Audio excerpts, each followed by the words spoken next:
अकबर के महल में कई कीमती सजावट की वस्तुएं थीं, लेकिन एक गुलदस्ते से अकबर को खास लगाव था।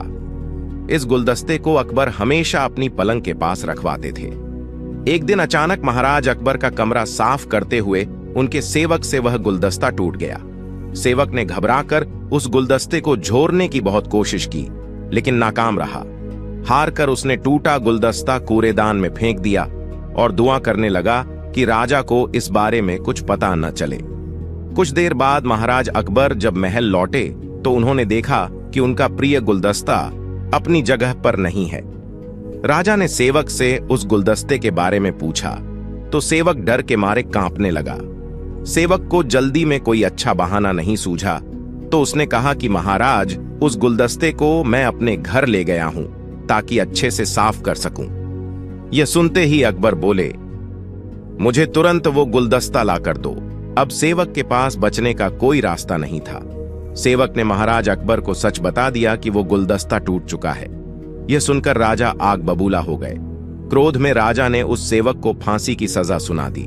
राजा ने कहा, झूठ मैं बर्दाश्त नहीं करता हूं। जब गुलदस्ता टूट ही गया था तो झूठ बोलने की क्या जरूरत थी। अगले दिन इस घटना के बारे में जब सभा में जिक्र हुआ तो बीरबल ने इस बात का विरोध किया। बीरबल बोले कि झूठ हर व्यक्ति कभी न कभी बोलता ही है। किसी के झूठ बोलने से अगर कुछ बुरा या गलत नहीं होता तो झूठ बोलना गलत नहीं है। बीरबल के मुंह से ऐसे शब्द सुनकर अकबर उसी समय बीरबल पर भड़क गए। उन्होंने सभा में लोगों से पूछा कि कोई ऐसा है यहां जिसने झूठ बोला हो। सबने राजा को कहा कि नहीं, वो झूठ नहीं बोलते।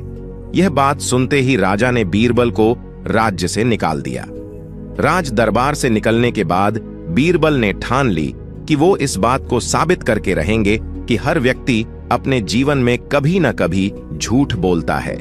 बीरबल के दिमाग में एक तरकीब आई, जिसके बाद बीरबल सीधे सुनार के पास गए।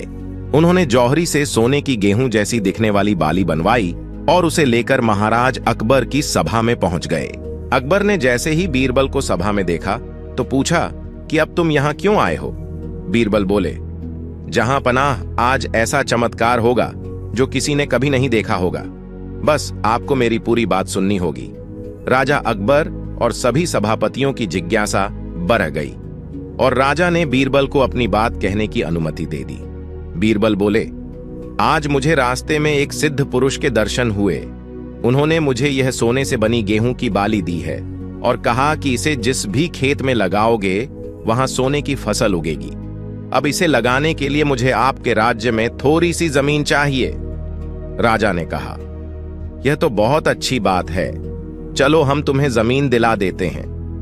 अब बीरबल कहने लगे कि मैं चाहता हूं कि पूरा राज्य दरबार यह चमत्कार देखे। बीरबल की बात मानते हुए पूरा राज दरबार खेत की ओर चल पड़ा। खेत में पहुंचकर बीरबल ने कहा कि इस सोने से बनी गेहूं की बाली से फसल तभी उगेगी जब इसे ऐसा व्यक्ति लगाए जिसने जीवन में कभी झूठ न बोला हो। बीरबल की बात सुनकर सभी राज दरबारी खामोश हो गए और कोई भी गेहूं की बाली लगाने के लिए तैयार नहीं हुआ। राजा अकबर बोले कि क्या राज दरबार में कोई ऐसा व्यक्ति नहीं है जिसने अपने जीवन में कभी झूठ न बोला हो। सभी खामोश थे। बीरबल बोले, जहां अपना अब आप ही इस बाली को खेत में रोप दीजिए। बीरबल की बात सुनकर महाराज का सिर झुक गया। उन्होंने कहा, बचपन में मैंने भी कई झूठ बोले हैं तो मैं इसे कैसे लगा सकता हूं। इतना कहते ही बादशाह अकबर को यह बात समझ आ गई कि बीरबल सही कह रहे थे कि इस दुनिया में कभी ना कभी सभी झूठ बोलते हैं। इस बात का एहसास होते ही अकबर उस सेवक की फांसी की सजा को रोक देते हैं। कहानी से सीख, बिना सोचे समझे किसी को बड़ा दंड नहीं देना चाहिए। हर काम को सोच विचार कर ही किया जाना चाहिए। साथ ही एक छोटे से झूठ की वजह से किसी व्यक्ति का आकलन भी नहीं किया जाना चाहिए, क्योंकि कुछ परिस्थितियां ऐसी होती हैं कि लोग झूठ बोल देते हैं। यदि आपको मेरा वीडियो पसंद आ रहा है तो लाइक, शेयर और सब्सक्राइब करना न भूलें।